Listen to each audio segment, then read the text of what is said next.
What's up, everybody? We are live on Adobe Radio. Thank you so much for tuning in. If you are listening, make sure you follow us on Instagram and give us a follow. Today's guest is Kyle Ennis. He is a BJJ black belt. He is a philanthropist.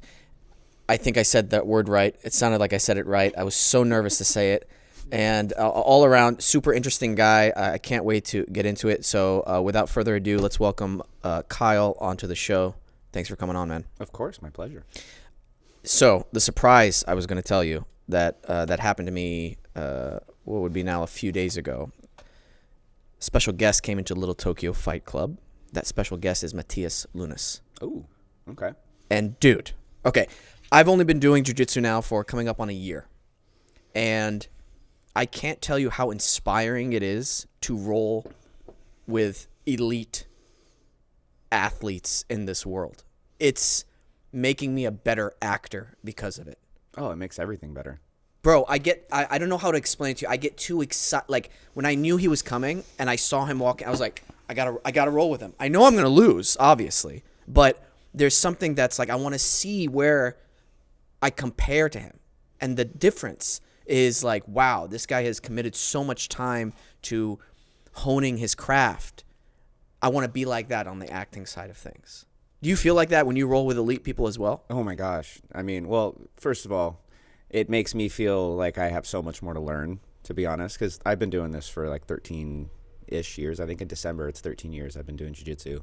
And the more I roll with people that are just out of my league, the more I'm just like, oh my God, am I a black belt? You know?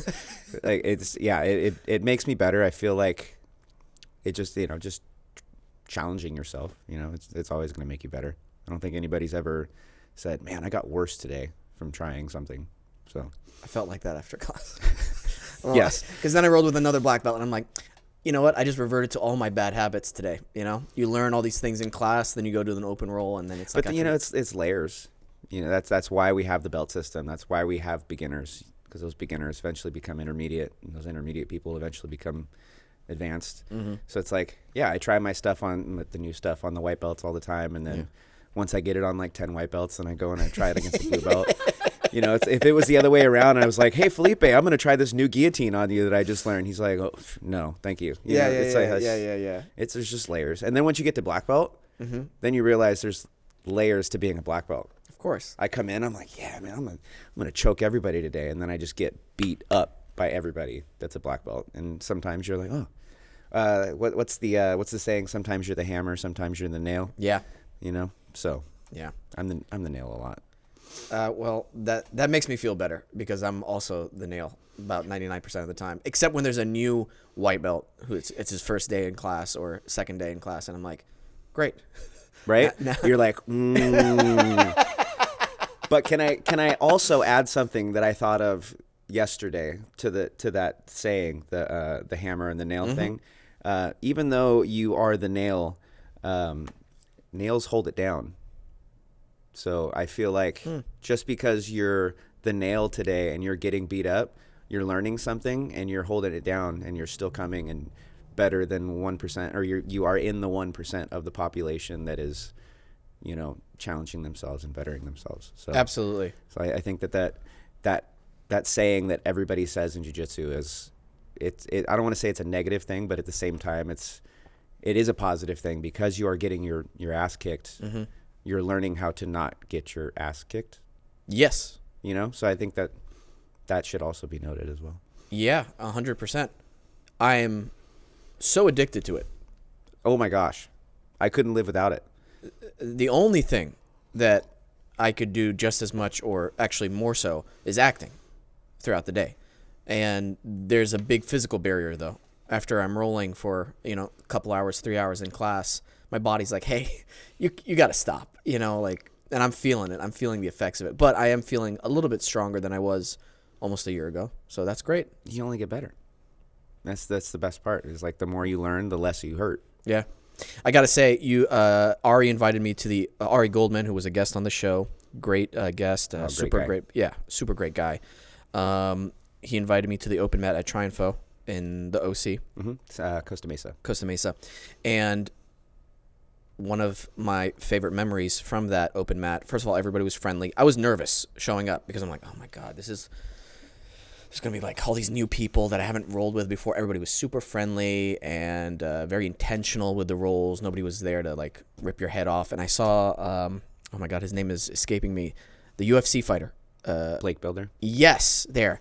And I didn't recognize him right off the bat, but I was like, oh man, this guy's on a different level. I saw him doing some no-gi stuff, and the speed and the force of which he was clashing bodies with his training partner, I was like, whoa, that is something I've never seen in person before. So he's tremendously talented. He's pretty good. Yeah. He's in the UFC for a reason, I guess. So. Yeah, absolutely. But you made me laugh so hard because I made a joke about how the mats are so sweaty. And then you were like, they were like, oh, it's because of Kyle here. And then I looked and I was like, oh, okay. And you're like, no, it's because of me. And I'm like, no, it's fine, man. It's like, no, you're like, no, look, it's because of me. I was sitting in my own filth. Yeah. Bro, that is so much sweat. It was the most sweat I've ever seen. Yeah. It's, over the years, I don't know. I drink a lot of water. I drink about on a bad day, I'll drink a gallon. On a good day, I'm drinking 1.5 gallons, 2 gallons. Oh, wow. Yeah. So I'm like right now, I'm already sweating. Like I was sitting in my AC car here. Yeah. Driving, sweating. Yeah. I'm always sweating. So then when I work out, it's just dripping. Like I taught a class before I came here today, and I didn't work out. I was literally just like, oh yeah, you just grab the head, blah, blah, dripping in sweat. Dripping all the time. So it just comes out of me all the time. I love that. I think it's an extra defense too, because it's you're hard. slippery. I call it the snail trail defense. Snail trail defense. You know, you get up to your knees and you grab my legs or whatever, and then you're just like, huh, and you fall because there's no traction. So, I like that. or if you're in a guillotine and I'm just sweating, you just pop your head out because the snail trail. Oh, that's true. Yeah. I like that. No, man, it was a great time over there, and it's the best gym I've ever been to, and I've been to a lot of gyms. So yeah, the vibe was great there. So just I'm biased though. Well, that's okay. Well, let's talk about your introductory into the BJJ world, first of all, because we're going to hit a lot of different topics. Mm-hmm. We're going to hit BJJ, Brazilian Jiu Jitsu, as well as your work with homelessness in the city of LA and beyond, correct? Well, mostly Orange County, because that's where I was based out of. But okay. I've done some stuff in LA. Okay. Yeah. Orange County. So and, spanned it all the way to Texas too. I mean, we'll get into that. Yeah, that's what I mean. I've got stories. Great. Yeah. So first of all, how'd you discover jiu-jitsu? Well, that is a fun story. In high school, I blew out my knee playing football, and couldn't walk for 6 months. So I gained 100 probably-ish pounds, and I got up to around 300. I think 290 was the biggest, but, Whoa. embellish. How tall it's are you? 300, I'm 6 foot. On Tinder, I'm 6 foot. No, I'm just kidding. 5'11" and 3/4 if you want to get the nitty gritty down. But 6 foot is what I tell everybody. But yeah, I got up to 290. I was pretty big. Yeah. I was very unhealthy. I probably wouldn't be here today. I feel like I would be dead. Just because diabetes runs in my family, and just everybody in my family was kind of back a while ago. Everybody was a little bit out of shape, and I was on a bad path of eating Del Taco and drinking Coors Light every day, and it was going to happen for the rest of my life. But thank God for one of the coolest men I've ever met in my entire life, Joe Murphy. He's another rad black belt. You should have him on. He's Joe Murphy. He's the man. Shout out, Joe Murphy. This is going to be the jiu-jitsu podcast. It's not going to be Wesam's World anymore. I think we should change it. Yeah, I'm glad that I can help with that. Anyways, he at the time I lived next door to him, and he's a mixed martial artist, black belt. He gave me my black belt along with Felipe Fogland. But he would pound on my door every night, because he was running to cut weight for one of his fights, and he'd just do. Yo, you're fat. We need to work out. Mm-hmm. And I'd answer the door with a Coors Light, and I'm like, not tonight. I've already been drinking. He's like, all right, well, tomorrow.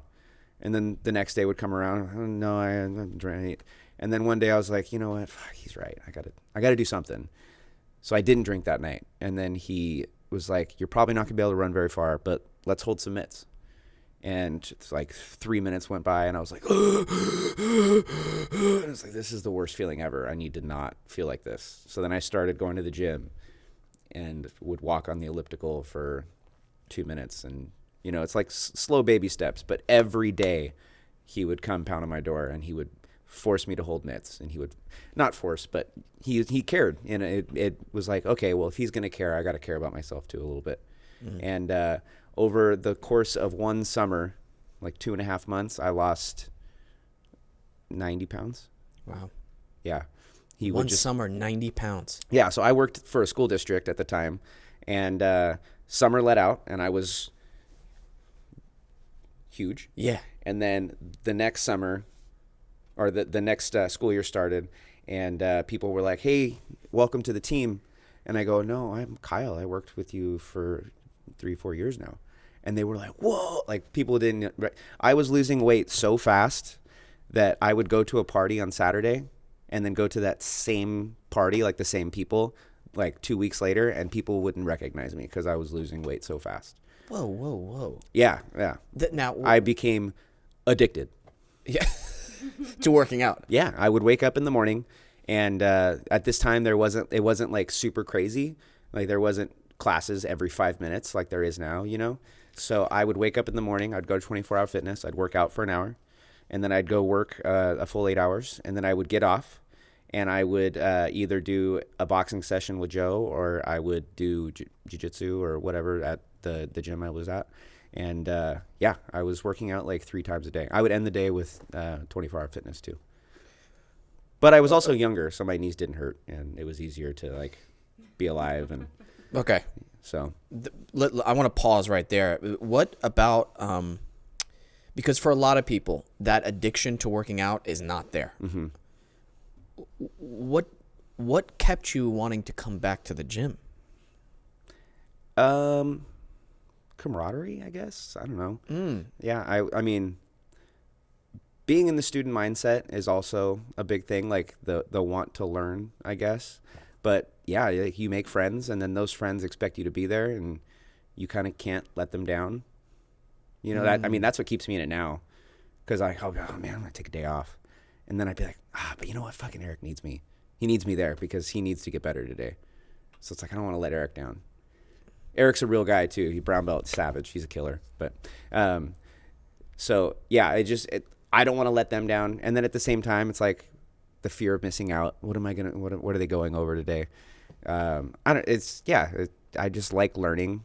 I like the camaraderie. It's kind of cool, I can hurt people, if I needed to.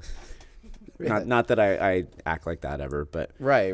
I think it's a interesting art form. It's a good way to express yourself. Absolutely. Yeah, I just wanted to pause right there and then let you continue. I feel like that's such an important thing. I don't want to gloss over, because there's a lot of people out there in the beginning of their journey, which will, it's hard in the beginning. Those first few months of anything, learning to do something, first year of anything, I feel is so hard. Because you're getting beat down, and the progress sometimes is not a lot. But for you, it was a lot, obviously, because you're doing it 3 times a day. Were you eating healthy as well, or not at first? At first, because I was just fat, and I had no idea what nutrition was. My idea of a healthy beverage was switching from Coke to Sprite. Like, oh, it's clear, it's better for you, right? Yeah. So when I first started, I plateaued at first, and I was like, man, why am I not doing anything? Joe's like, what'd you have for dinner? I was like, Del Taco. And he goes, the fuck are you doing? Maybe you switch it up. Maybe you go have like a ham sandwich. Mm-hmm. That anything's better than driving through anywhere. Like, I don't eat fast food anymore. It's just nope, not a thing. But first I had no idea, and then I hit that plateau of like 60 pounds. I was like, man, I can't lose any more weight. And then I started cutting out the beer and cutting out the soda and cutting out the fast food, and then I started losing more weight again. So gotcha. Yeah, soda's crazy. That's a lot of sugar. I refuse. Yeah. I only drink water and coffee and a lot of alcohol every once in a while. But yeah. Forgive me. But I think the biggest thing that set me up for success was doing it with my friends. And I think that a lot of white belts that come into it fizzle out because they have shit coaches, or they have the not to throw any shade. I'm not going to name any names or anything. I'm generalizing, but you go into a gym and the coach doesn't care about you, or you go into a gym and everybody's rude and the gym's dirty or whatever. You go in and it's automatically a negative experience that you're facing, and you're like, this kind of fucking sucks. And you're like, all jiu-jitsu's like this. Why would I want to try a new gym? So it's like my experience in it is go try everywhere. Don't say that's the place that's next to my house, I'm going to go there, and if it's not good, I'm done with jiu-jitsu. Go try all of them. Drive a little farther. Find that place that makes your heart beat a little faster when you walk in. Like, that's what I have with Triumpho. I love that place. It is. I spend more time at Triumpho than I do at my house. Mm-hmm. So you got to find that place that just a little, your heart goes a little bit faster just when you think about it, and that's what you need to find. And then the jiu-jitsu is the easy part. Mm-hmm. I love that, man. I totally agree with you. I teach yoga. I love yoga. Oh, welcome to try my class anytime, because I teach it and I try to make that connection with my regulars who come on a consistent basis, because they're taking time out of their day to come out and do the yoga class. So if I'm not giving it 110% that day, we know. Yeah. And I think that's wanting me to do the best job I can do when I'm teaching as well. And I feel that camaraderie at Little Tokyo Fight Club as well. How much time people are putting into coming to the classes. People have their lives, their jobs, and so I want to make sure I'm a good training partner too there. I want to come in positive. I want to come in showered. Yeah. Smelling good. You don't want to walk in and be like, what am I going to teach today, man? I was out all night last night drinking. It's like, you want to come in ready. You want to come in with that attitude of like, hey, hi, oh my gosh, I'm so happy you're here, so-and-so. Mm-hmm. Like the name usage, oh my gosh. Felipe, every time he walks in, he doesn't walk in going, hey, this guy. He walks in and he goes, Kyle, I'm so happy you're here today. That's awesome. And it's like, this world champion he knew my name. Yeah. So it's like finding that, a professor that uses your name. I don't even care how good his jiu-jitsu is. If they care about you, that's the jiu-jitsu I want to learn. Okay. I'm going to get a little weird on you. Get ready for this? I love weird. Okay. So when Matthias came to the mats yesterday, okay, you ever watched Dragon Ball Z? Duh. We just became best friends. Kamehameha. Let's go. God. So you know how the Saiyans, they're like, after each fight, we're going to get stronger. Mm-hmm. That's what I kind of adopted with acting. After every audition, even if I didn't book it, I would become a better actor. So that's what I'm trying to think about as I'm rolling. And I'm kind of, why I wanted to roll with him. I was hoping some of his juju, maybe just a little bit would, rub off on me. Do you ever Probably feel did. like that? 100%. Okay. I'm not crazy. Well, that's like the whole thing with jiu-jitsu. It's like you get guillotined or you get darsed or you get footlocked, and then you go, how'd you do that? Mm-hmm. And then they go, oh, I just did this. And then you're like, ah! It's like the equivalent of being a Super Saiyan. Okay. I'm not crazy. Every time you lose, you get better. Yeah. It's awesome. I can't express to you how excited I am when I go and how nervous I still am right before a roll with someone, and how I have to just be present. Can I explain to you that never goes away? Oh, I love that. Yeah. But instead of you interpreting as nervous, you interpret it as excited. It's the same feeling. This is exactly like acting. Mm-hmm. This is exactly like acting. Bro, I love it when these parallels come into different crafts and forms, because let me tell you something. I wrote down the number of auditions I've ever been on, from when I first moved to LA, and I realized it's because of I've been in 400 auditions. And I realized, it's because I've gone through all those that the nerves of the nervousness has gone away, and I'm excited now to go. And so you're absolutely right with that statement. Mm-hmm. It's crazy.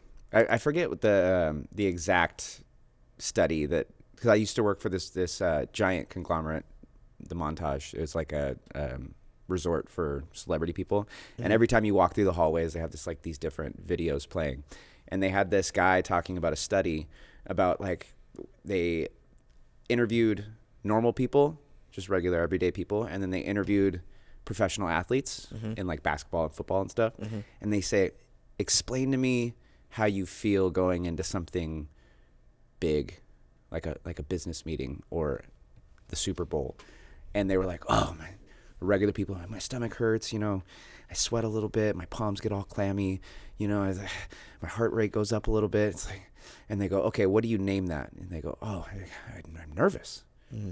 And then they interviewed the professional athletes, and the athletes were like, oh, I get the butterflies, the pit in my stomach, my hands get all clammy, my heart rate gets, up a little bit. And they go, what would you call that? And they go, oh, I'm excited.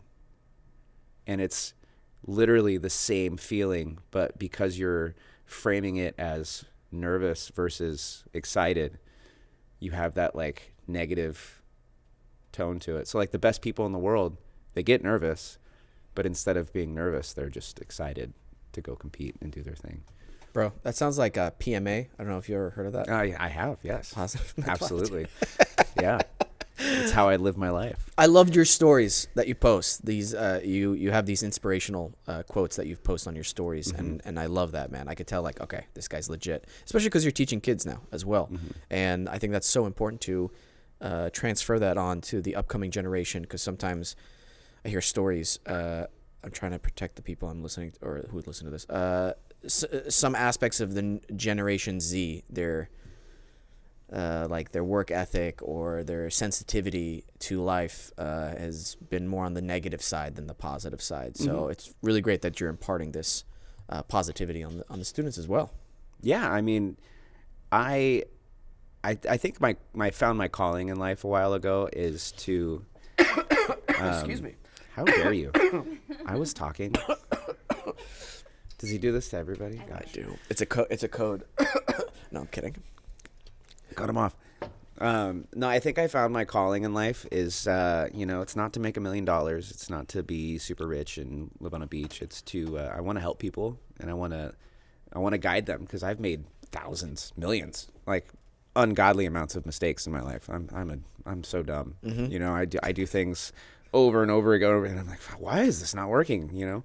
So I make a lot of mistakes, and I want to help people not make those same mistakes. So it's like helping guide people in the right direction. And yeah, the Gen Z, they get a bad rap, but at the same time, they just think differently than we do. They think smarter, not harder. They do a lot of tech stuff to help them make money and get through life. So it's like, yeah, they get a bad rap. They're not as tough as prior generations, but they think differently, and that's fine. And I just want to help instill a little bit of the toughness into that. Like, why can't they be themselves and do things like wrestling and do hard things too? Like, but if that's not their thing, it's not their thing.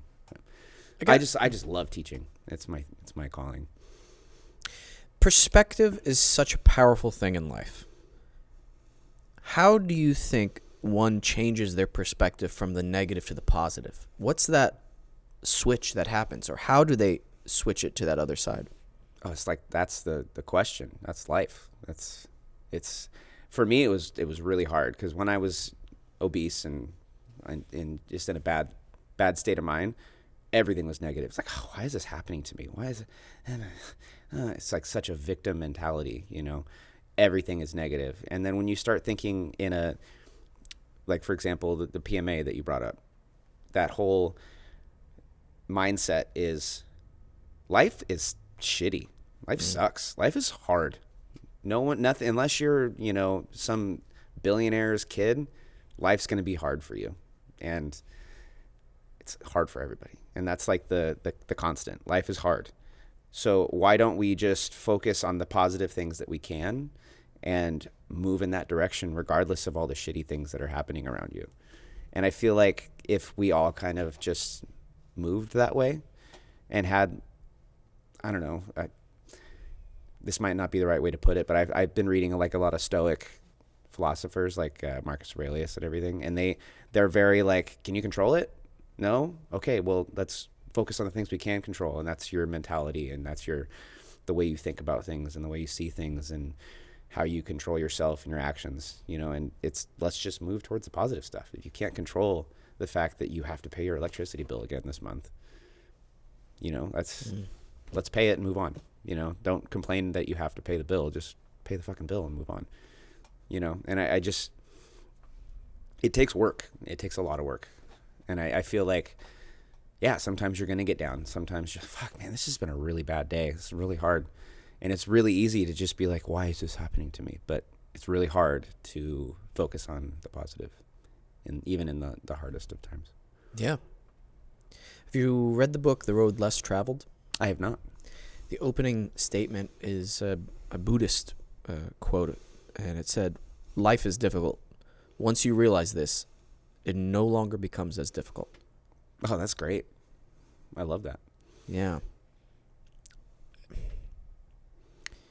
There's the mystery that you brought up, or that you said it is, like that light switch that flips for a lot of people.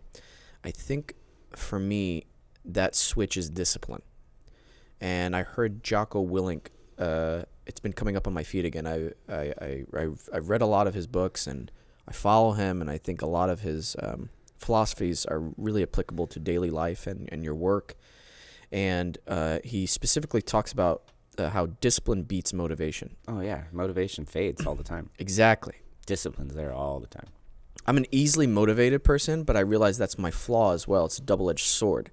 So when that motivation isn't there, I realize I can just easily tune out. But then when I realize the long-term benefits of discipline, of showing up to class, like even when I'm injured, I will just drive to BJJ just to have that habit in there and watch and drive back, so I don't feel like, okay, at least I absorbed it and watched. And sometimes you need the support of friends and loved ones around you, but I feel like if you can build that up on your own, that discipline, you're unstoppable. Oh, gosh, yeah. Absolutely. And it's a slow build, and don't beat yourself up when you fail, but don't accept it. Like, okay, like make sure you try not to do that again, because I feel like the trap is to be like, oh, okay, I messed up today. That's okay. All right, tomorrow comes, and you're like, oh, it was easy to mess up. It's okay. I'll say that's okay again today, and then that becomes a habit day after day after day after day. And that's another reason where I hate that, like, oh, the universe will provide kind of thing. It's like, no, it won't. You got to go out there and you got to get after it. You got to do it. Because, like, that's like the universe will bring me my motivation. No, it fucking won't. You know what? Sometimes you're sick, you got to get up and you got to go. Sometimes you're hurting a little bit, you got to get up and you got to go. That motivation's not going to be there on those bad days. Yeah. And the discipline will. But the problem is discipline's boring. It's not fun. Your friends want to go out and get drunk, and you got to cut to 185 for your tournament. It's like, discipline's not fun. Discipline's not. It's boring. Doing the same exact shot for wrestling every single day 100 times. It's not fun. It's boring. It's mind numbing.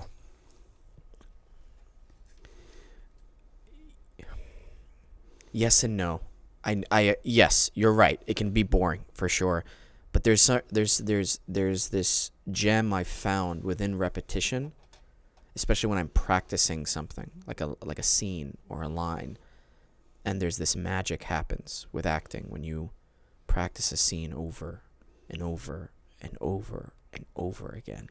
You start finding new things more, new things more.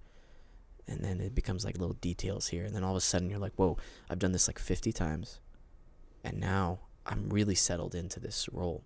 And I feel that's helped me in jiu-jitsu. The days where I can just practice literally one move for the entire hour, I will find that it's in my muscle memory. Like X-guard, bro, I'll get you an X-guard. Let's do it. I love X-guard.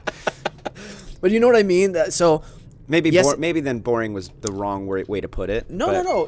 You're, dude. No, it can be. I didn't say it isn't. It definitely can be. But I encourage people to find the joy in that repetition.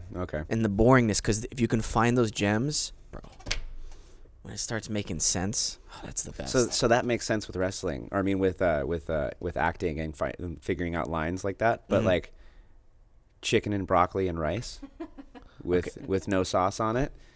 Okay, I don't know how many days in a row. No, you're right. Could you find the joy in scraping that little tiny piece? Oh, it's like, ooh, that's a little piece of salt. That's gonna be so good, right? Yeah. And you're like, oh my god, I got 4 more pounds to cut this week. You know, like you're right. You know what I'm saying? Like that. Like I found myself when I used to cut like 35 pounds to get down lower. I'd be like trying to get that little tiny morsel out because you're just so hungry and you're eating the same fucking crap every single day, and there's no wiggle room. You have to stay red. It gets boring. But that's kind of what I meant with that. But at the same time, if it's something you love like jiu-jitsu, then yes, absolutely. I would love to just sit there and use the same darce over and over and over again until you get perfect at it. That makes sense. Yeah. No, we're both living our own truths. Our own truths. I love when people say that. What was I going to say? Oh, I need a lock on my refrigerator because when I'm training a lot, I sleep eat. Mm-hmm. I wake up starving in the middle of the night. Do you run into this issue at all? I am starving 24/7. Okay, cool. I could eat a 10-pound steak and then literally get to my car and be like, you know what? Donuts. Yeah. Delicious. Oh, my God. And then after my donuts, and I get home, and you know what? Ice cream. You know what? Everything. I'm literally constantly hungry. I will go broke because of sushi. Oh, 100%. I will go broke. I will not be able to pay my bills because of sushi. It's so good. Isn't it crazy? We live in a time era, and I'm so thankful to it. You can get any food you want, especially living in the OC or LA area. Whatever you want, whenever you want, and it's good. In an hour, you will have that food. Yeah, and it's good. Yeah. Isn't that nuts? In what time in human history has that been possible? Tell me right now, Kyle. That's why we got a lot of fat people. Yeah. Maybe true. that was a little rough, but No, I it's mean, true. Yeah, Food is so good. mouth pleasure is it's rough. Coming from an ex-obese person, yeah, I would eat a lot. I would eat all the time, 24/7. I'm an In-N-Out guy. I don't eat any other fast food except In-N-Out. Was that true? Yeah. It's In-N-Out's my main thing. That's it. So I said earlier I don't eat fast food ever, but that's like, of course, this much of a lie because Raising Cane's is like, oh, if I drive, really? I'll drive past it and I'm like, oh. You mentioned Texas. Are you from Texas? I'm not, but one of my best friends and mentors, James Kutcher, lives in Texas. Okay. I love him to death. Yeah, I go see him at least twice a year. Gotcha. I find the people that really like Raising Cane's are from the South. Well, he got really excited because he lives in a bodunk, like middle of nowhere town, which I love. It's the greatest town ever. But they just got their first Raising Cane's, and he called me and he's like, "Kyle, we got a Raising Cane's now. You should start thinking about moving here." And I'm like, "You sold me." What is that? Well, you don't know what Raising Cane's is? Mm-mm. Do you just hire anybody? Hey, we I'm from Seattle. We don't have that. It's chicken strips. So it's like the easiest thing ever. Like a Chick-fil-A? You've been there. We've been there. No, we haven't. Fried chicken strips and crisp cut French we? fries. Is there one here? There's a new one in Burbank. It opened about a year ago. Do yourself a favor. I'm gonna start some drama on the show right now. Yeah, here he goes. We've been there. We have? You got so angry at their drive-through. Oh yeah, that's like the. It makes In In-N-Out drive-through look I short. wasn't impressed. Sorry. I told you I was gonna start drama. Now I blocked it out because it was such a bad experience. It's okay. It's not for everybody. Yeah. I'll allow it. Okay. The sauce is what makes the chicken for me. 100%. Yeah, and that's the thing. If you don't get the extra cane sauce, like 9 extra, you don't have enough. And also, I'm a coleslaw guy. Ooh, I'll eat okay. coleslaw. So I got the coleslaw, I got the toast, and I got cane sauce. I got slightly above average chicken that is multiplied with the sauce. Your turn, Wesam. Tell us how you feel about canes. I don't know why, but you said I'm a coleslaw guy. Yeah, I've been a friends lot with of you for people years, aren't and I've never coleslaw heard about you being a coleslaw guy. Yeah, do you like coleslaw? I love coleslaw. Mayonnaise based, not vinegar based though. Fair. Yeah. See, my life would change zero if there was never coleslaw in it. I'm not a coleslaw person. So you are a coleslaw guy, Wesam? I'm more of a mayo guy, to be honest with you. That's the main thing I love. Yeah. Oh, okay. See, Japanese mayo. I'm one of the weirdest people on the planet. If you were to put mayonnaise on my sandwich, I'm like, right? Now, follow me here. If you replace said mayonnaise with ranch, I'll eat 7 of them. That's fine. And it's different. literally the Yeah. same thing. No. Same. Yeah. Whoa. God. It's the same Wait. thing with just Kyle, some What do you seasoning in mean? it. Kyle, well, it's not the same thing. Mayonnaise This is is a literally in ranch.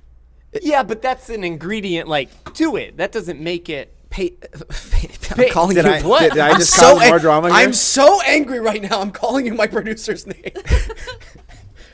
Kyle, it's not the same thing. Mayonnaise and ranch are two different things. I think they're kissing cousins. Well, I can accept distant cousins, Yeah. but the same thing, I can't get behind this. Sorry, I'm putting my foot down. Whoa. If you're listening to this right now, I want to know if people agree or disagree with you, because I think you'll be surprised. Let's put it in the chat. So, ranch dressing, it can be mayonnaise based, but it can also use a different oil or buttermilk or mayonnaise or yogurt. Okay. So not Maybe I always. just like the buttermilk one then. Yeah. Yeah. Buttermilk's the most common. I like kissing cousins. Yeah, that's fun. That's going to be taken out of context. Yeah, I can see the clip now. Just Canceled. that. I love kissing cousins. I love them. Oh, boy. Now I'm so hungry. In-N-Out might be the... Should we just cancel this and I head think out? so. We continue the rest of the episode at In-N-Out. Ooh. I'm in. Can I just have a little third perspective? Sometimes this happens to me in life when I'm really thankful for things. I love doing this show. I'm so thankful I have it because I get to meet cool people like you and share it with people, and hopefully it impacts their lives positively, or they're just entertained, and both. And I had one of those moments just now. You ever do that where you step outside your body for just a little bit and be like, whoa, this is my life right now? Mm-hmm. Isn't that like an amazing Never feeling? would have thought I would be here. You're welcome. Thank you.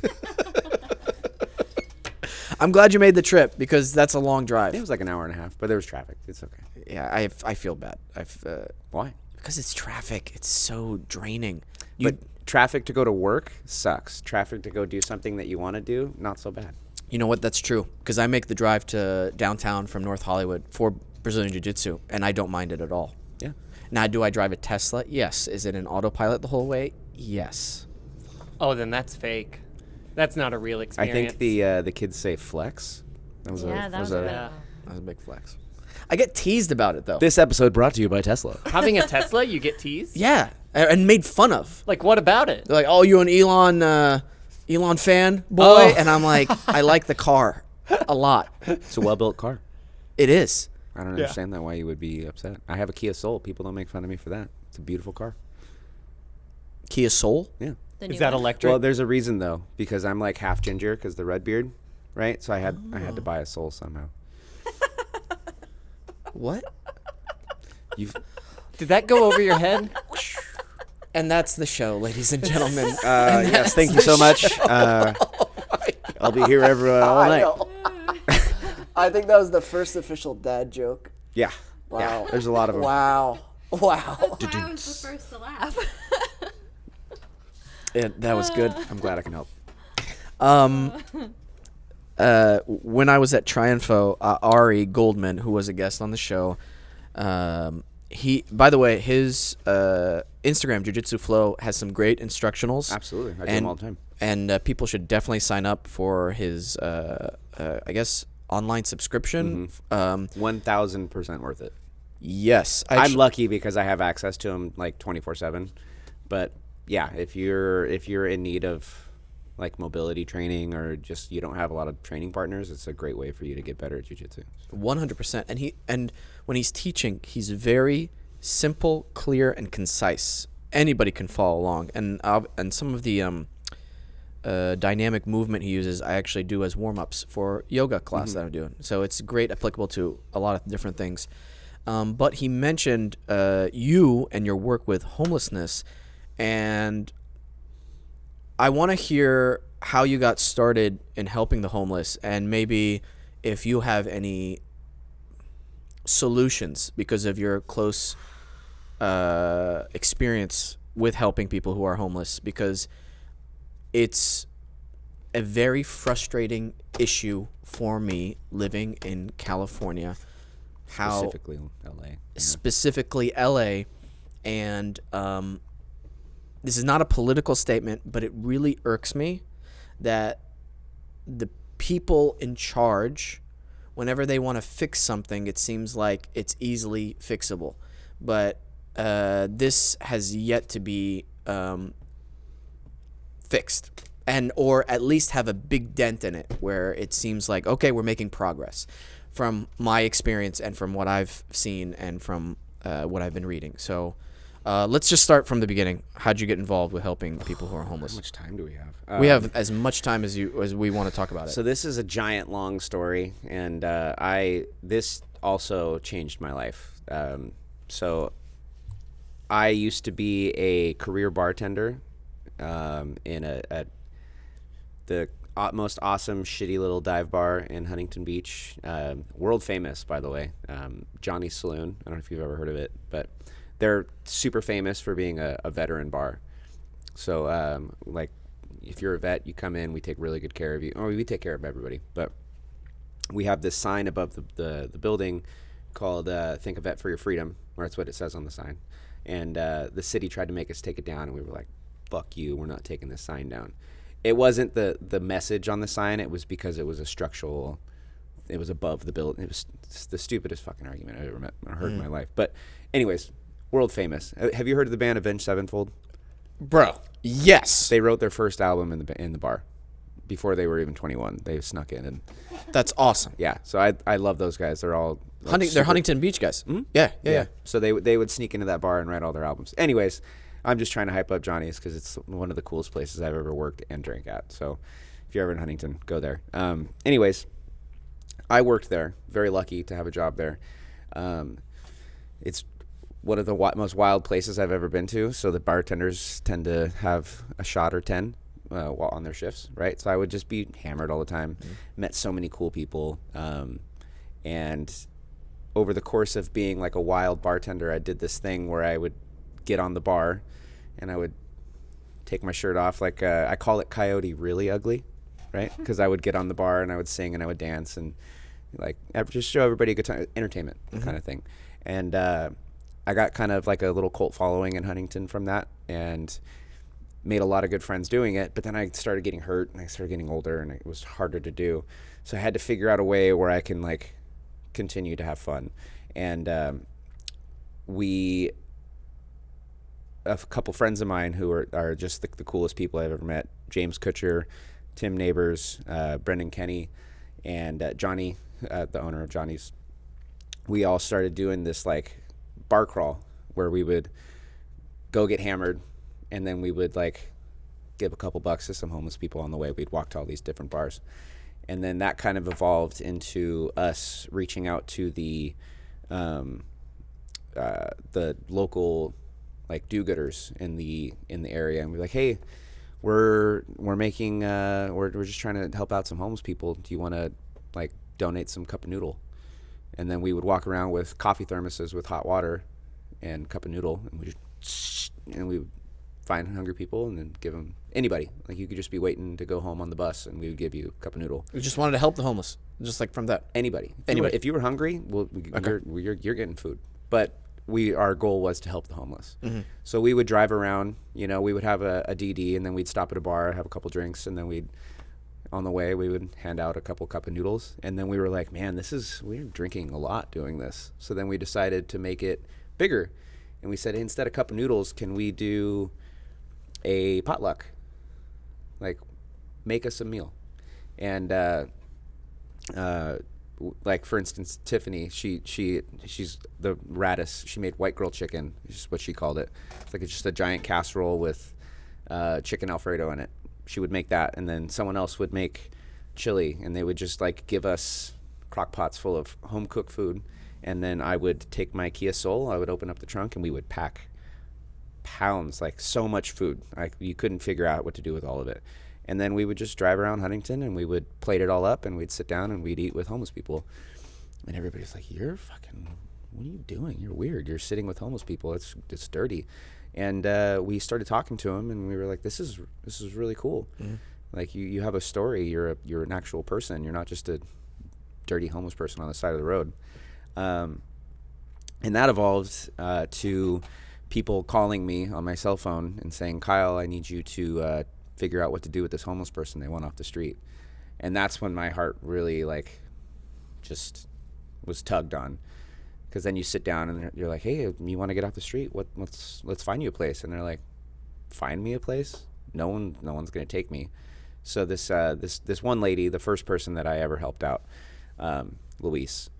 She was like a 65-year-old African-American lady, like the sweetest old lady you've ever met in your life. And she had schizophrenia. And so, like, I met her when she was on her, like, normal phase, because it's, like, highs and lows, you know? Right. And so she was fine, and she's like, yeah, I want to get off the street. And I was like, perfect, let's fucking do it.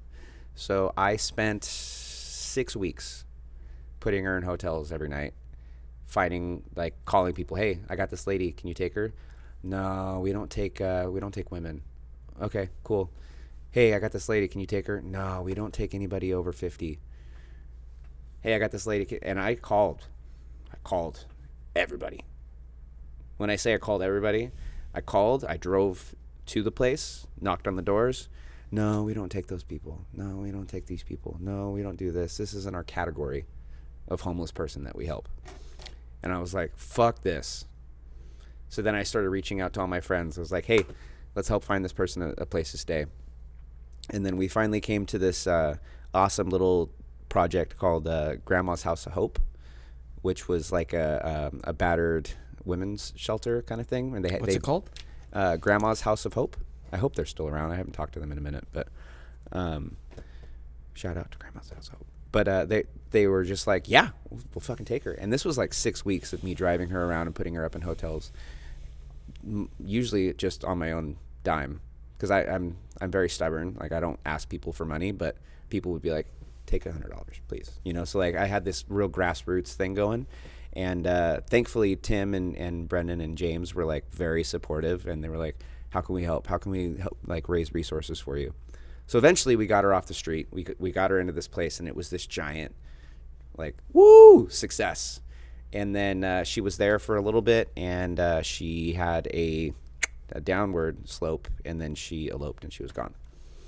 So that was my first, like, oh, this isn't like this lady had a free ride to get off. I was paying for her rent while she was in Grandma's House of Hope.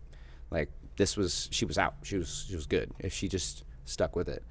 But then I realized, like, oh, it's just like a mental health thing. This isn't I like to do meth on the street and I'm cool with it. It's a giant mental health issue. But that's how I started with it. And I have, can I tell one more success story? Do you mind? No, because this one's like a real success story. Like, this is, I'm not a big religious person, so to speak. But this story makes me feel like there's something out there. I'm not going to say his name because since he's sober and off the streets, he's asked me to not say his name. But this guy, we'll call him Sam. He was a famous homeless person. Like, I say famous, like everybody knew who he was. You know, he was on drugs all the time, but he was always really nice, never really bothered anybody. He's the story. So at Johnny's, I was working, and it's a punk rock dive bar, so it's like super loud. If you're lucky enough to hear the phone ring, you're told not to answer it because it's probably a creditor, you know, or like a bill. But it's like, it was like a Tuesday night, and I'm like, oh, whatever. So it's like between songs, there's no sound, and I was like, oh, the phone's ringing. Like, I barely heard it, and I was like, maybe it's someone asking if we're open. I'll get some money out of it, you know, like they'll come in and tip me. Answered the phone, and they go, hey, we're looking for Kyle. And I was like, that's me. And they go, oh, I read an article in the OC Register that you help the homeless. Maybe you can help me find my brother. And I was like, oh, where are you from? We're from Texas, which is another reason why I really enjoy Texas. But I was like, oh, okay. Yeah, we exchanged numbers. They sent me a picture of him. And I was like, cool, I'm going to go, I'm going to find your brother. We're going to help him out. So I called the police. I had every homeless person in town was looking for this guy, because I had like a little homeless task force that was the ones that were a little bit better off than others, but they were still kind of on the streets, because there's some people that do enjoy being on the street. I'll give them that. I'd say it's like 10% of them maybe. But I would be like, hey, have you seen this guy? No, but I know who he is. I'll go find him for you. I'll help you find him. So I had all these homeless people looking for him. I had the entire police force, because everybody on the police force knew who he was. very respectful homeless person. He just had a meth problem. So everybody's looking for him. Meanwhile, I'm driving around trying to find him. Like 4 or 5 weeks go by, and I'm like, man, I don't think I'm gonna find Sam. I don't think it's gonna happen. So one morning, I wake up. For some reason, my girlfriend's with me, and I just like something like a jar happens, and I'm just like, oh man, I woke up. It's like 6 a.m. I don't wake up at 6 a.m. unless I have to. And she's like, oh, let's go for a walk. You know, like, we're up. Might as well just get a cup of coffee and go for a walk. And I was like, you know what? Let's make, because I was defeated. I'm not gonna lie. I was like, let's make this the last day we look for Sam. And she's like, that's a great idea. So we went, got some coffee. I'm like, let's go look at Central Park. So this part gives me fucking goosebumps, because we park at Central Park, and as I'm like, you know, I'm doing this, I'm looking down, and I look up and I see like this much of a bicycle tire in a dumpster. You know how they have like the dumpsters cemented off so you can't see them. I see it like this much hanging out, and I was like, wouldn't that be cool if that was Sam? And she's like, yeah, go see if she knows, if that person knows where Sam is. And I'm like, oh, okay. So I walk over there. It's fucking Sam. Yeah. Like, if I didn't like see that little sliver of tire, I would have never saw him. So I walk over and I'm like, hey, right? This is the last day I'm looking for this fucker. And I was going to look for him for like an hour, and I was going to be done. So I was like, fuck it. You know, let me see. I see the tire. I walk over and I was like, oh, Jesus Christ, it's you. So I sit down, I call his family, and I'm like, hey, I found him. What should we do? And at the time, this TV show wanted to do a thing, because he had like a girlfriend, and they wanted to, like, the gimmick was, we're going to get 2 users off the street that are in love with each other. And then they broke up when I had found him. So then the TV show was like, I'm out. And I was like, fuck it, we're getting him off the street. This is a story. Like, this needs to happen. So I said, I don't even care about the TV show. Family flew out.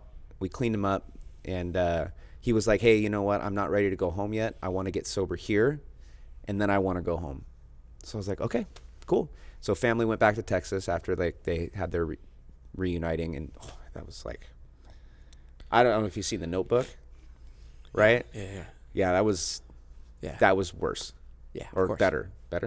It was sad. I was crying, and I don't cry a lot, and I was like I was squirting. Yeah, but maybe it was the wrong word choice. But I wasn't gonna say anything, but I'm glad you said it.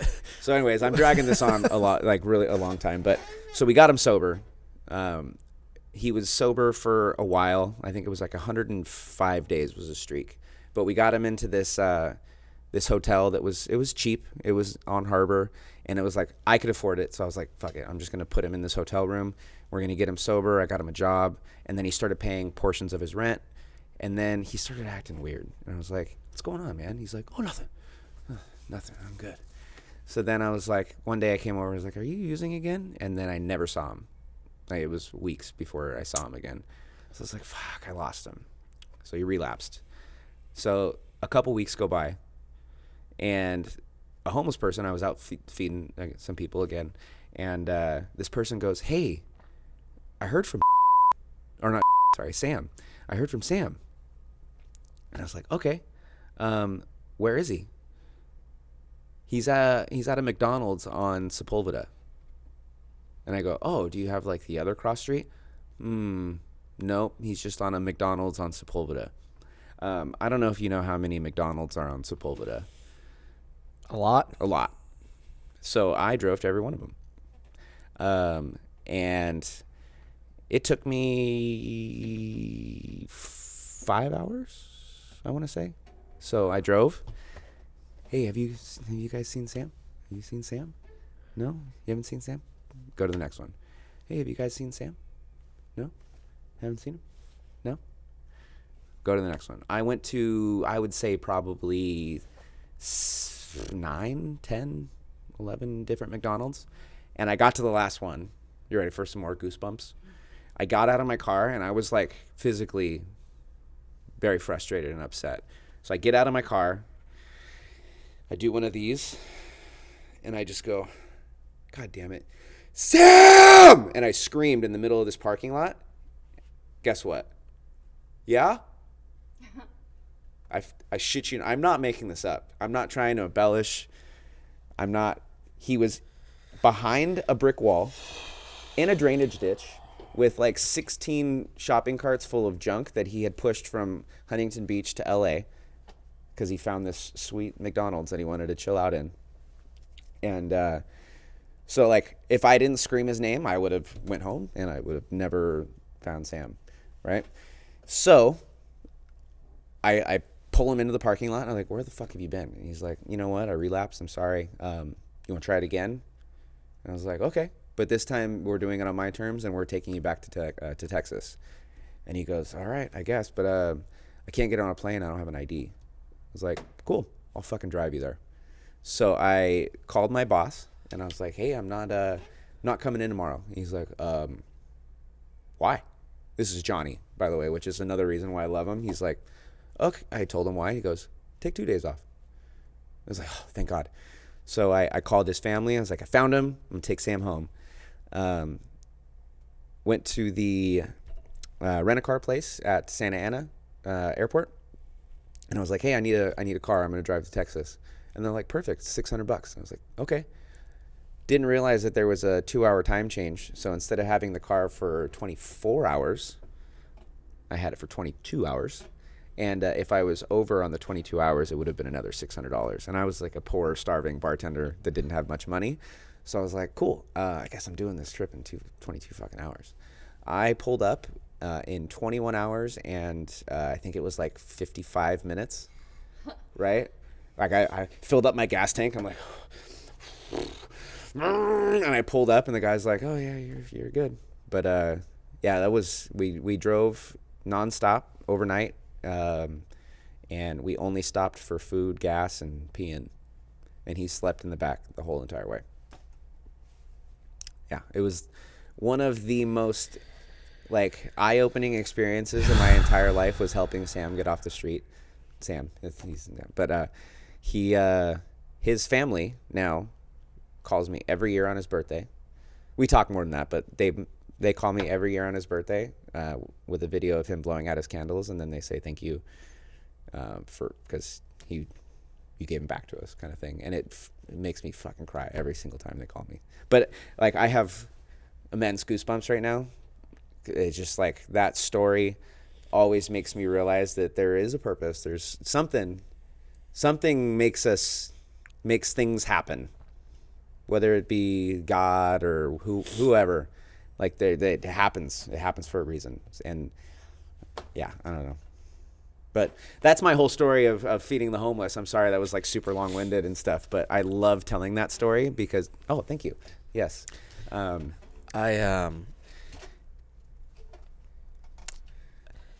mean, what do you say after that? Right? When I tell people that story, they usually have the same kind of like reaction. You know what? That is what life's about. I think so. Helping people. Planting trees you'll never see the shade of. Yeah. And like, do you realize, I mean, of course you realize, but like the immense power at work that's out of our control, this thread that moves through everything. I mean, the chances of that happening, the bicycle in the park, the last McDonald's, arriving just in time,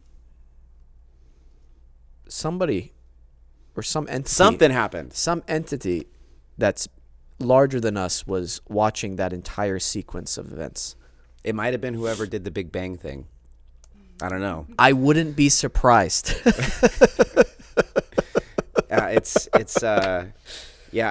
I don't know. I think that I look back at cause I'm like 37 this year, and I think that's like the coolest thing that I've ever experienced, and probably something that I look back on more than anything else in my life.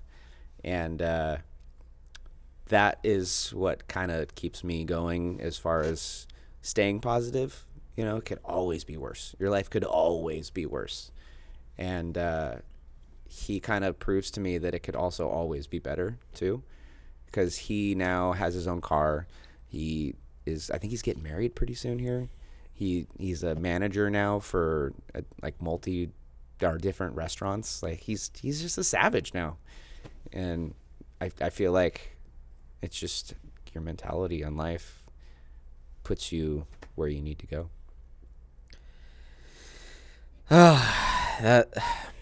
That is a lot for my soul to digest, to be honest with you, in a good way. Yeah, in a good way, and but I would also like to say I didn't do like all that much. It was all of the people around me that I was like, I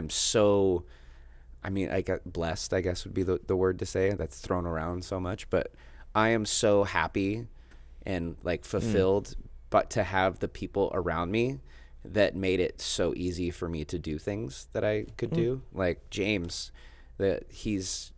he literally calls me every day and he's like, hey man, how you doing? Like, are you still doing good things for people? You know, Tim, like he still helps people all the time. Behind the scenes, he doesn't want anybody to know he's helping people.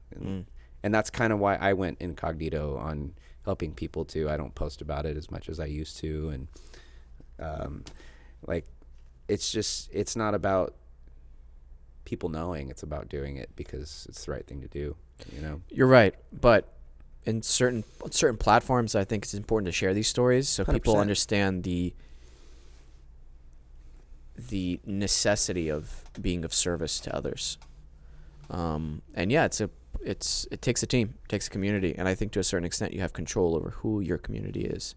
And sometimes it takes work to find that community, but you have to find the right community that builds 100%. you up and helps build other people up. Excuse me. Yeah, man, that's incredible.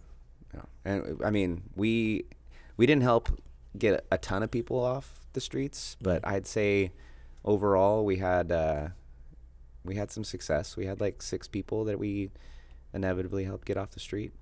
Some of them stuck with it, some of them didn't. It takes a lot of energy. It's a lot of energy, a lot of resources, a lot of money. But No. I was just gonna say, how do you think we solve this problem? taking money out of politics. Yeah. I mean, I hate to bring up the big guy, but Joe Rogan talks about it all the time with people like the guys that are in charge of homelessness in LA. Do you know how much money they make? Yeah, Yeah, like a stupid amount of money. hundreds of thousands of dollars. Which would be great if that was if you put me in that position, you know. I don't know. I would like to say that I would help it, but like, yeah, that's a lot of money. I would love to keep that gravy train rolling, you know. So I understand, but if you put people that are, if you gave them a salary, like I get paid as a teacher garbage. You give me that salary to get homeless people off the street, guess what? I'm probably going to do it. You know, and I'm not going to be motivated to keep that garbage salary just to, you know, keep the gravy train rolling. Mm-hmm. And I just feel like if we had better mentors, not that I'm a good mentor or anything, but if you put people in a position like that actually cared, you know, instead of paying people that don't care hundreds of thousands of dollars. Yeah. You know.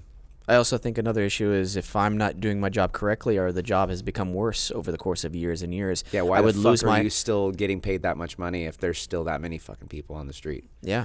We would lose our jobs if we weren't doing them. If we were doing them just as bad as they were, 100%. we wouldn't have jobs. Yeah. And it frustrates me on not just the homeless level, but just on a government level in general. And this goes from all across the board, Republican, Democrat, everything in between. Usually, this is a major problem. It seems to me, oh, we can't find money for this. Sorry, it's not in the budget. But for this, boom, boom, boom, shelling out money. It's like, whoa. You know what I think we're missing? And it's something that's needed, and we need people who are professionals and who can continue to be of service to people, is serious and healthy mental health facilities for people Oh my who God, have yeah. schizophrenia, who have depression. There's like a spectrum of mental health issues that people living on the street have. And So my many. question is, why aren't we investing and I don't care if I'm paying taxes, because I pay a lot of taxes. I don't care if we're spending hundreds of millions of dollars to make sure these mental health facilities are actually helping people. Because some people need 24-hour care. Some people just need a mentor. And there's all that in between. How come we don't invest in all that? It's a good question. How come we don't invest on actually paying for people's trade schools after they get off the street, so that they have a craft that they can learn and be proud of, and then they can make money off of and be their own person and be their own fucking beast and warrior? And then why can't the government pay for their trade school education? Yeah. Working in Huntington when I was doing all of this, there was this awesome resource. It was called BCIS. It was a religious service, but Yeah. they had this tiny little Conex box, and you can go in there. You can have a mailbox to get your ID shipped to you. Because I don't know if you know this. If you don't have a place to get your ID sent to you, you don't get an ID. Without an ID, can you get a job? No. Right? Without an ID, you can't do so many things. So me as a homeless person, I lose my wallet because it gets stolen because I fell asleep on a bus stop, and then someone takes my wallet. Boom, I don't have an ID anymore. Get a job, you know, and you're like, oh, okay, cool. Where's going to hire me without an ID? You know, you also have the obstacle of clean clothes. You have the obstacle of showering. You have the obstacle of getting your fucking haircut, right? So this little place, BCIS, did all that, and it was funded by the local government. And then they were like, you know what? The homeless population is getting bigger here. I think BCIS is pulling homeless people here because they're getting services. So they shut down the thing, right? Which blows my mind that, like, oh, services are bringing people to this area. Isn't that what it's supposed to fucking do, right? Let's help these people get off of the streets by creating services. I also got a lot of flack from people in certain cities and certain areas that were saying that I was so nice to the homeless people in the area that more were coming to the area because they heard I was giving sandwiches to people.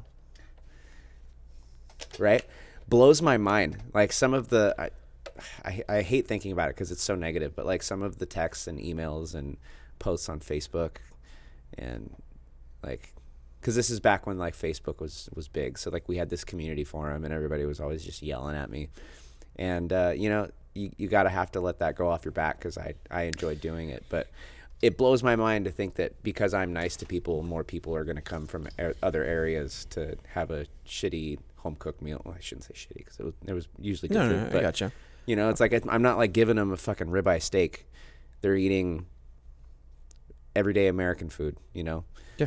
And it's like people were saying I was attracting people to the area kind of thing. And Okay, then let's not. This isn't so much devil's advocate, but this is actually a serious problem. As in life, it's a grayscale with everything, and I'm gonna be blunt in the way I talk about this because it's not out of disrespect, but it might be out of a just to get to the point. I know there's like criminal activity that's involved in some of the homelessness problem. Mm-hmm. And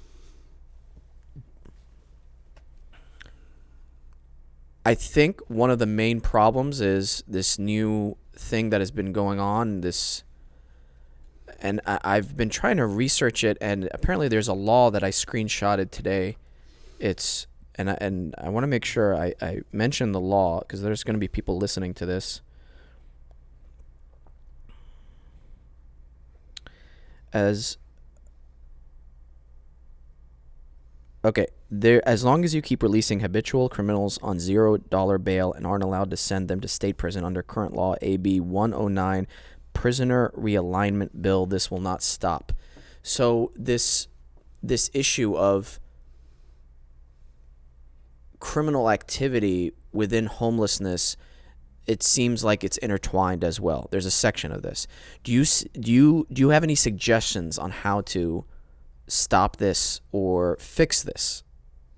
Because not all homelessness stories are like this rainbow of like, I had a, I'm an addict and then I got better. You know what I mean? There's Not a lot of that at all. No. right. So there's like this gray scale. How do you think we solve this area with the criminal activity?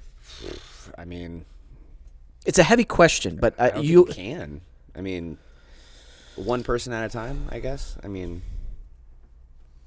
I don't know. When you have places like Skid Row or the Tenderloin where you have little resources and lots of people and a lot of drugs, you're going to have crime. But I have no idea how you're going to stop that. You just got to... It just takes one person at a time, I guess. I don't know. I mean, I wish I had a better answer, but I don't know enough about that. I mean, because it's this. First of all, have you seen Shot Caller on the movie Shot Caller? Shot Caller. no. Can you? The guy of Game of Thrones. He was one of the Lannister. Anyway, the whole reason I bring it up is because a lot of times people get sent to prison, and Yes, I have seen it. I know exactly where he gets caught for a DUI and hits someone and they die, and then he gets put in prison and he becomes like a inner prison gangster guy. Yeah, He yeah. like runs the prison. yeah, eventually, yeah. Great movie. Spoiler alert. Yeah. But yeah, no. Sorry, everybody. Yeah, Sorry. yeah. But yeah, it's crazy how people will spend more time in prison, get more years added to their sentence because they're forced to join gangs because of the way the prisons are run, basically. Mm-hmm. It's the way they're run. And then a lot of times these people go to prison is because of their community that they're raised in. And I feel like you're right. It is an individual basis, but we need to start at the communities. There needs to be more money. Again, by our government, there needs to be more programs and a lot more money involved in building communities, free things for the young adults. Let's get everybody in martial arts. Get everybody into wrestling. Get everybody into just boxing. I'm being serious when I say I am too, yeah. Because that community thing we talked about in the beginning, if you have a free program for people who come from like a very bad part of town, very poor part of town. I know I'm not using the correct terminology, so don't go after me. But if you have people who are coming from these undermined neighborhoods who have been neglected for generations now and have these free jiu-jitsu programs, hey, sign up. You get free classes up until you go into college or whatever. They're like, and again, there's none of that happening. I feel like the government, this is going back to the government, doesn't really care about the people who are in these positions of service aren't really servicing and being of servants to our communities. And this is causing more problems, and more problems.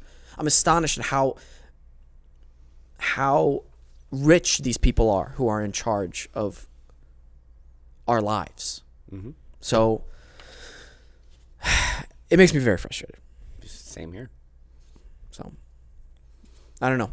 I don't know what we can do to fix it, because it seems like every time there's a new election cycle, it's the same bullshit. It's the same people up there. I would like to share some life experience that I've had through travel with homeless people. So whenever I go somewhere, like I've spent a lot of time in Thailand, some time in Costa Rica, and the homeless population's not as bad. It's really weird. You think you'd go to Bangkok and you would just see homeless people everywhere. There's trash everywhere. I mean, it's the most beautiful place you'll ever go, but it's a giant city.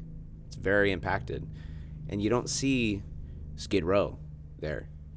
I mean, unless I'm just going to the wrong parts. But so maybe I'm overgeneralizing. But what I have seen is people taking care of people. Like every homeless person that I did see, people were walking by and saying, "Hey, I hope you're doing better. Here's some money." And I feel like, yes, the government should do something, but what if we did something? Well, we need more people like you, Kyle. I just think we need more people to say hello. Like we were talking about before the podcast, you go to Texas and how are you doing? And then they wait for you to tell you how you're doing. Yeah. Imagine being a homeless person on the street and not one person has said hello to you in weeks. Do you feel invisible? Do you feel like you want to go out there and be a part of society, or do you feel like you want to go do some drugs because you haven't been said hello to in weeks? Bro, that happened to me with a homeless person a long, long time ago. They were on a corner just rambling, and nobody was paying any attention, like they were invisible. And I remember looking at them in the eye, and they got like nervous and like, oh my God, this person can see me. That's what it felt like. And they were like, That's why the biggest part of my whole experience with it was sitting down and eating with people. Especially, this is why I do it on Thanksgiving. Fuck, I love doing it on Thanksgiving because they know it's Thanksgiving. Everybody has like the resources to go get a Thanksgiving dinner somewhere. But like, okay, here's your turkey. Get the fuck out of here. But I got the chance to give them their Thanksgiving dinner and then sit down and be like, hey man, how you doing? And they go, oh, me? Yeah. What's up? How you doing? Everything good? I mean, some of them were a little on the crazy side and they wouldn't be able to have a conversation with you, but an overwhelming amount of them would just, they're fucking people. yeah.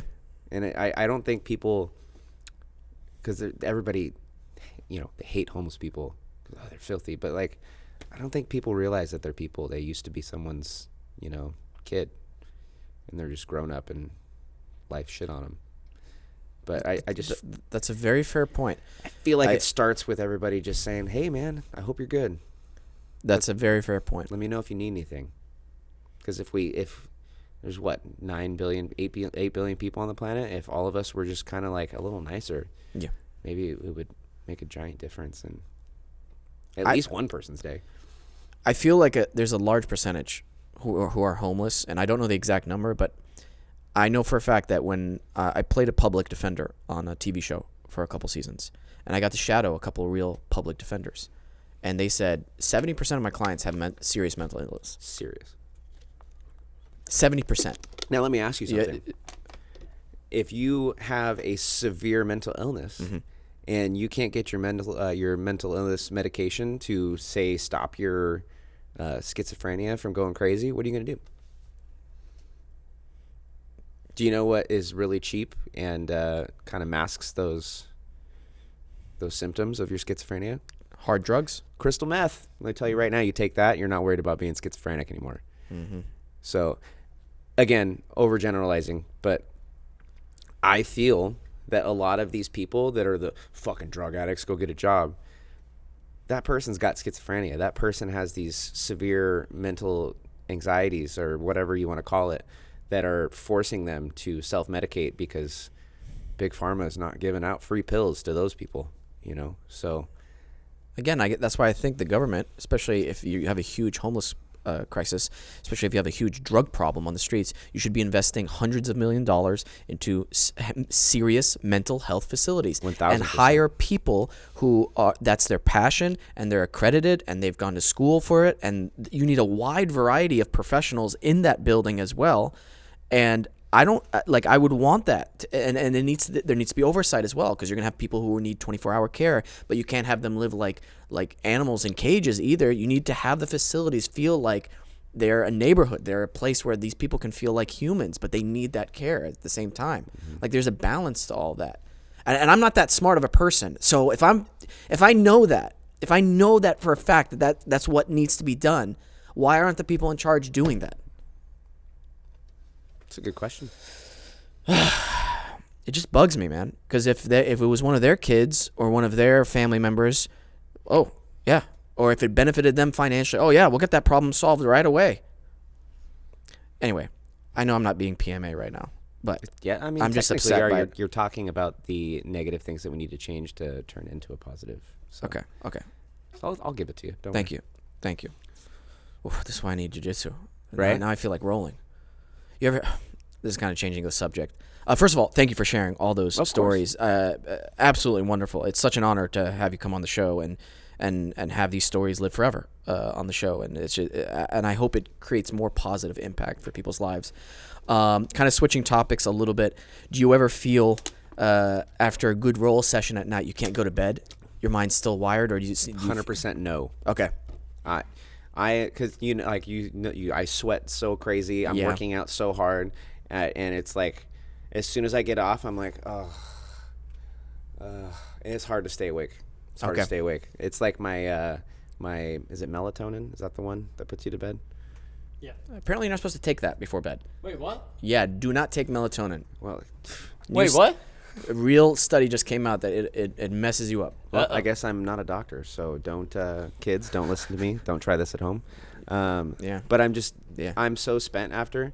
But on the contrary, if I do 6 a.m. classes, which I try to do every day before I go to school, I feel like I'm amped for the day, Okay. which is super weird. And my job's pretty stressful, dealing with public school. It's hard. It's super stressful. You're juggling. I don't know if you've noticed, but there's a teacher shortage. So, we're doing a whole lot with a whole little. You're constantly juggling. So I try to go to Jiu Jitsu in the morning, so that way it's like when the dumpster fire happens at work, I'm like, well, someone tried to murder me this morning, so this isn't that bad. Yeah. Yeah. It's like practice murder. Yeah. So I feel like that gets me ready for the morning, and then I go again at the end of the night because I'm fucking weird and I can't not sit at home. So I go to Jiu Jitsu after, and then I'm like out. Yeah. I'm like falling asleep on the way back to my house. You know what it is for me? The physical side is there. It's the mental where I'm like, how could I got out of that? And it's so silly. Like again with Matthias Lunas, super nice guy, super nice. But in the back of my mind, I'm like, oh, I could have got him. Yeah, it's so stupid. But not even I could have got him. I could have survived if I just moved my hips maybe at that moment, or maybe I could have lasted in that choke a little longer. It's like this little game, this puzzle I'm trying to solve constantly in my head. So for me, the only time that happens, both of my black belts are really good with guillotines and headlocks and darces. So whenever I get guillotined, darsed, or headlocked, the rest of the night I'm like, fuck, yeah, Joe's gonna be so mad. So I'm like, if I just would have done this, I would have been fine. Then I'm eating my dinner like, fucking guillotine, motherfucker. Then I get all mad. But like, for the most part, if I'm not getting caught in stupid mistakes, I'm good. Yeah. It's the stupid mistakes that keep me up at night. And then you wake up at 4 a.m. and you're like, oh. All right, let me try to go back to bed. Man, it's brought me so much joy. I never thought of that. Ibuprofen works, apparently. I rarely take medicine, and it works, just so people know. And I realize why people get addicted to painkillers. Mm-hmm. And I kind of want to stop. I stopped, I think, a couple days ago taking the ibuprofen. I only took it for like 3 days, and I was like, this is awesome. I refuse to take it. Okay. I'm in constant pain all the time. Like my hands don't work.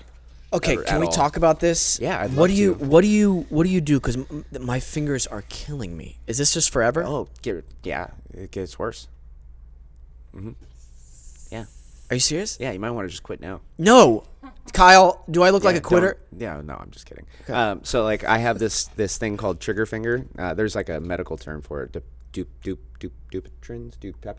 I don't know what it's called. Peyton, you know this. No, okay. Dude, I'm all about it. Trained, certified. Yeah. What you need is to be less a bitch. Yep. That's it. Yeah. You doctor? I saw it on TV once. Everything you see on TV is true. Yeah. That's what Wesam tells me. Yeah. But so like this thing is, I'd say, level 7 pain all the time. Whoa. Yeah. So it's like I shake your hand. I'm like, I cringe a little bit inside. Or if I grab a grip and they pull the grip away, my hands hurt 24/7. And I'm not saying mine are any worse than anybody else's, but this fucking hurts. This is really bad. I noticed there's this thing going on with it. Yeah, so this is called a node. So it's basically from what I understand, if you have. Can you show the camera? Sorry, is that okay? Yeah, yeah, sure. Which one? Or this one? Yeah. Yeah, so it's basically what happens is you have these little straws that all of your ligaments run through that make your hand open and close. Yeah. And what this is scar tissue that's like clamping down on that, and it's making my hand close. So when it first happened, it looked like this one, this little tiny mark. Yeah. And now it's this. Okay. And it's getting worse and worse and worse. So like I used to be able to put my hand flat, but now I can't. I see. That's as flat as I can get my Is hand. there any way to solve that? I got a doctor's appointment coming up. I'm going to look at it, but Okay. Good you luck. know, men were like, doctor, what's he going to do? Tell me something's wrong? You know, Yeah. so I've just been putting it off for so long. And now it's getting to the point where like even grabbing stuff, like these two fingers just don't work. And that's like most of your grip strength. Damn. So. Yeah. Okay. But then I like this finger gets caught on stuff. So I've broken this pinky a couple times. This one's been broken. I have like pretty severe arthritis in my hands now just from constantly doing this. But you know what? You're new to it. So one thing that I have found that works is we do this a lot, like the clamping down. Yes. I know that some people found success with like putting a rubber band and the opening Okay. because you have like such what's Fascia. no, it's like the imbalance. So you're doing this all the time. So it helps to like strengthen these muscles in the back of your forearms. Once again, not a physical therapist. No, or I've heard anything. this before. But I got to do this now. You'll see like all those old black belts with just like the giant knuckles on their fingers. It's because they're just constantly doing this. Yeah. And they're not doing enough of this. Yeah. Edmund's hands look insane. Yeah. Which, by the way, that man speaks like a whole different language of jiu-jitsu. I don't understand. I roll with him and he does things and it's just like, what? Right? Bro. He's out of this world. So good. Bro. And I've been rolling with him for a long time. Really? Yeah. Okay. Let's talk a little bit about this because I wanted to roll one time more with Matthias just because I wanted to go a little harder because I was actually trying to I was trying to be very intentional and conserve my energy with him just because I've been doing this bad habit of just going all out, and everyone, and that gasses me out. But with Edmund, it hurts the whole roll with him, even if he's not trying to do anything. And as soon as he grips onto something, I can't break his grip. He's so heavy and just strong. And he'll just lay on me. And then he does this thing, which is so annoying, especially when another grown man is doing it to you, because it affects the ego, of course, a little bit. And I say this in a fun way, of course. But he started juggling me with his legs. And there was nothing I could do. And then he just does this stupid voice. He's like, "Where are you going, baby?" I'm like furious while he's juggling me, doing this stupid voice. And it affects, it's a little stab at the ego a little bit, but that's fine. And then one time he just literally put me on my stomach, wrapped my legs and my arms, and I was just like this on the floor. And I'm like, my ribs have gotten so strong after this past year. I've broken a couple of them. It's not fun. No, I had a bruised rib twice. So, yeah, broken, I can't even imagine. You got to stop rolling. You can't do anything, right? I mean, I guess if you. Oh. Yeah, no, I know what you mean. The longer you roll, because you're very new to it, you're gonna find that you'll find ways to roll hurt. Oh. And I'm not by any means. I'm not saying go out there and roll through injuries, but like if you sprain your ankle, you can still do jiu-jitsu. You just got to figure out what position you can go to like make that not hurt. Like the other day, I sprained my MCL. Self-diagnosis, not doctor, by the way, but my knee hurt really, really bad. So I found that if I do my half guard with that knee down, I'm fine. And, it took a little bit longer to heal because I'm a dummy and should have taken time off, but you learn how to roll through injuries. Okay. Ask Ari about that. He can't even check over his shoulders because his neck hurts all the time. But dude, I wanted to roll with him, but he hurt his neck that day, Yeah. and he's like, injuries happen. We got to figure it out. figure it out. I Yeah. love that. Figure it out. I know to the person who hasn't done this, I'm trying to get Peyton to join, Do it. and I got frail, weak bones. I'm just gonna snap like a twig if I do it. And he's over here going like, "No, but you're tall and you got reach." And it's like, you'd yeah, be able to darce everybody. but do what? You'd be able to darce it's a head and arm choke. All you got to do is put any pressure on my arm and it'll snap. That's all you got to do. But no, I got reach. All the more reason for you to learn how to defend stuff like that. You're not going to be able to talk me out of this. You need to do it. I'll just buy a knife and just knife somebody over and over again if anybody approaches me. We'll just do that. Perfect. Okay. Oh my gosh. Not mace. You're gonna go with knife. No, straight to knife. Wow. Straight. No Knives are more survivors. effective, I think. Yeah. Yeah, effective when they're taken from you. Now for real, serious talk. Let's say he feels like his bones are frail. Do you think if he slowly did jujitsu, they would eventually get I stronger? feel that everybody on the planet should do some sort of martial art or grappling. Okay. Real martial art. Okay. Real martial art. Not that McDojo What stuff. What is there besides grappling? Grappling. Oh, so No, I'm just kidding. Okay. I don't know. Do Muay Thai, boxing. Tall, lanky people are usually good at striking too. yeah. The rolling of jujitsu, like I know as somebody who's like broken a couple bones during like my teens and childhood, and I know how my body is. Wow. Bones will snap. Keep in mind, it's not all like professional athletes trying to murder each other. No, I know. Like you can go in there and you'll be like, "Oh man, you got work tomorrow? Perfect. Yeah, I do too. So let's keep it light." Is that not another reason somebody would screw up because they're not professionals? I feel like once again it comes back to that finding the right gym. You know, like my gym is a very family oriented place. So Felipe is a Masters world champion multi-time. He's a judo world champion. It's overall monster, and he attracts those people. But at the same time, you have people like me I'm a school teacher. You have people that are lawyers. You have people that literally do it because it's more fun than doing this in a gym. Yeah. But That's a lot of trust. the more you do it, the better you get at it. Right. And you realize, oh man, maybe I'm not going to break a bone. Maybe I was just scared. Not calling you scared or anything. You but calling me scared? yeah. You Pansy. that No, hurts. I'm just kidding. That hurts. No, I feel that no one ever got worse from trying jiu-jitsu. Yeah. I feel like that with yoga too. 100%. Nobody's ever done it. No one's ever And done a was yoga like, class and been like, I fucking regret that. Yeah. Never has that happened. Yeah. Yeah. Nobody spontaneously combusted while doing yoga. Except in my hot class. The last couple sessions have been What? so hot in there. It feels like you're about to. Oh, I thought you were about to say something bad happened. I only do hot yoga. I love hot yoga. Bro, I know it's a drive, but it's here in North Hollywood. You are welcome anytime to. Absolutely. Yeah. I just envy his body because he's longer than me, and I love that reach. You'd probably it, be though. really good at Muay Thai. That's the one benefit, though. And you're smart. Everything el- And you're smart, and you're dedicated once you want to do And something gosh right. darn it, people like you. Yeah. I love you, Peyton. What can I do to gain sympathy in the battlefield? That's what I'm gonna call it. Oh. Sympathy? Sympathy? Yeah.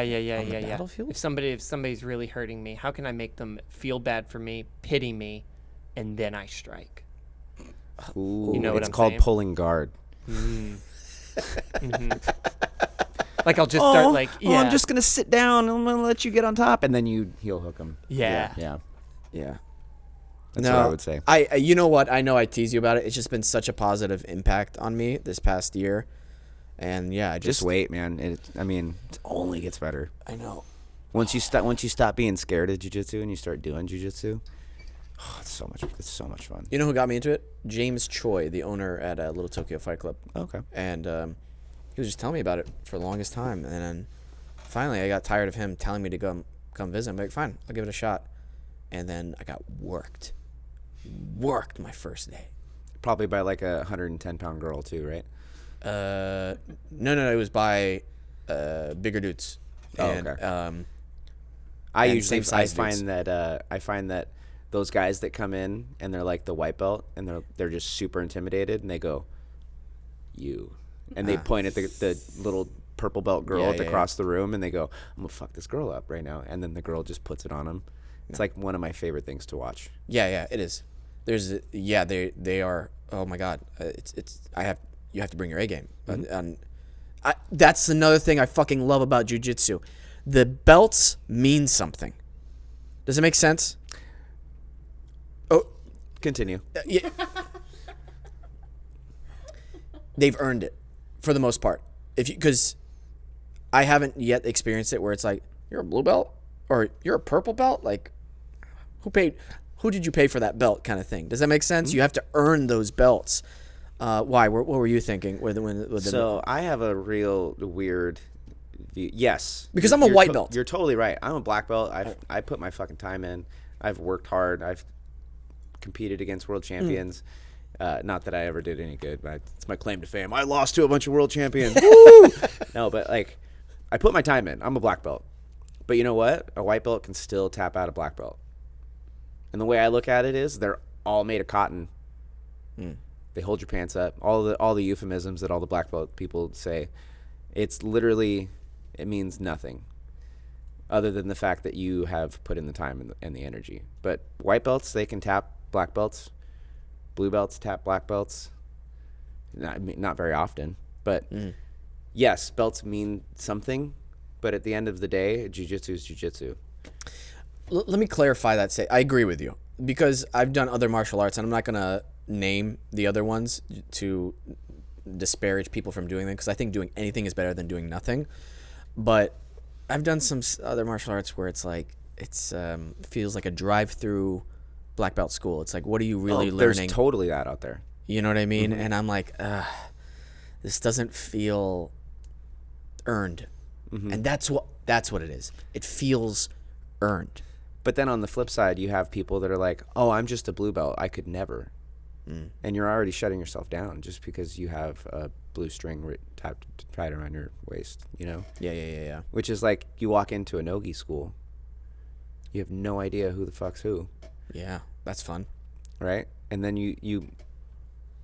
I would like to see a study done on how much better you do against people you have no idea.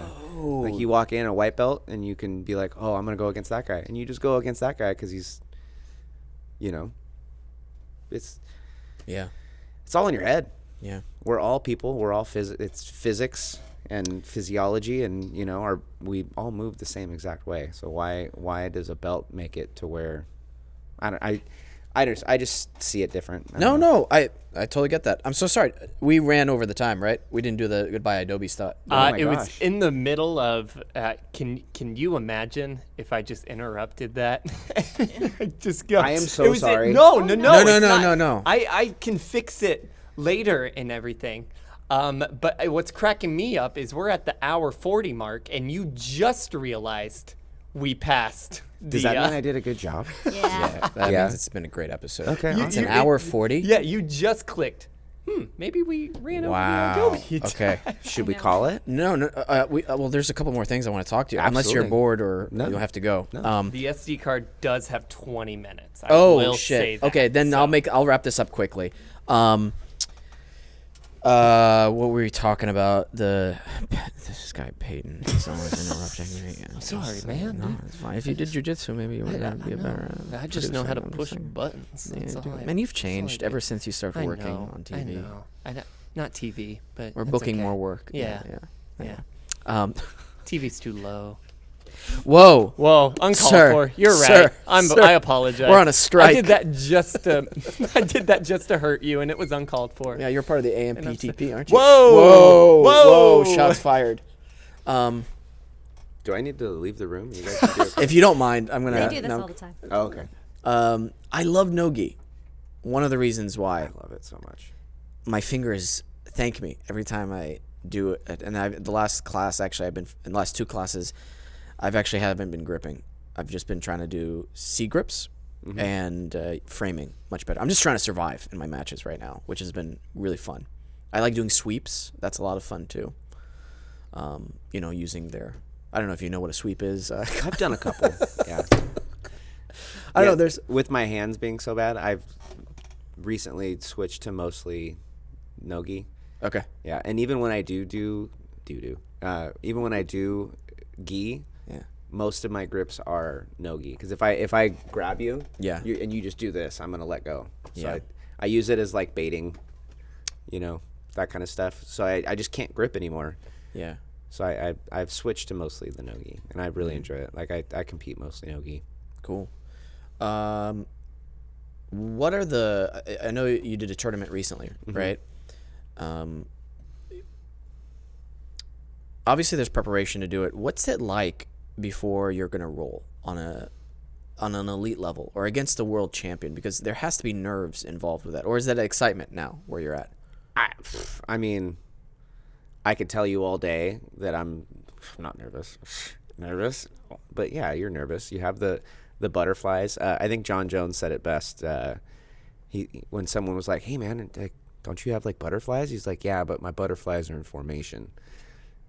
You know, Ooh. which I loved it. I thought it was great. Yeah. You're always going to have that anxiety, like, what if he does this, you know? But I feel like just go for it, Yeah. you know?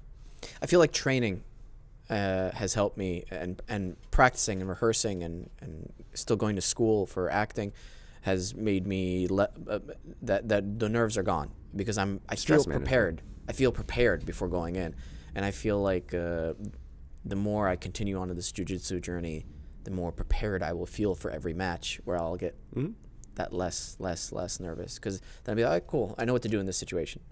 But it's just cool discovering when now somebody has me in side control, I'm not freaking out. You know, first time that happened, oh my God. Mm-hmm. You think you're going to die. Oh, bro, I've tapped out of I feel like I'm suffocating when I'm not. Now think back, like you're like, fucking wuss. Yeah. Right? It's nothing now. Right. It's nothing. Like I side control is, it's like but now you're fine. Yeah. You only get better. You know what's cool? I'm trying to find. It's like a Rubik's cube. I'm trying to find. It's on fire. Yes. And with the heavy pressure on me constantly. Anyway, I could talk with you all day about jiu-jitsu and these new. I know these are probably like very old things for you, but for me, it's such a privilege, and it's very exciting to talk with people who have been doing it and who just do it in general, because it's, I don't know, it's just so much fun. I love it. Yeah, I'm not being very articulate, but yeah, I hope you get it. It's good. It's good. Yeah. Yeah. Jiu-jitsu's good. That's the best way to put it. It's good. Everybody needs to do it. Kyle, such an honor having you on the show. Thank you so much. If people want to follow you on Instagram, or are you private account on there? Or I forget. No, I am public You're AF. Okay. It's Kyle Ennis. No, it's actually howdy _ duty. I'm not making that up. I know. I just Serious? yeah, we follow it. Yeah. So I got a nickname back in the day when that bar I worked at. Yeah. When I would get on the bar, we called it Howdy Doody time. And so my nickname was Howdy Doody. I hate it, but Okay. I just can't live it down. Howdy doody. I love it. Yeah, All right. I want to eventually get a Howdy Doody tattoo, you know, cuz I'm so obsessed. Okay. But yeah. I love it. But yeah, howdy HOWDY _ duty DOODY. Awesome. Thank you so much for coming on the show. Thank you so much for having me. This was so much fun. Oh, pleasure, man. Pleasure. Peyton, play us out, bro. Hey, everybody. Thank you so much for tuning into the show. Really appreciate you guys. Make sure if you're watching on YouTube to hit the subscribe button, leave a comment below, hit the bell icon. It helps with the algorithm, helps support the show. If you're listening on Spotify and Apple Podcasts, leave us a good review. It also helps with getting us up there in the know.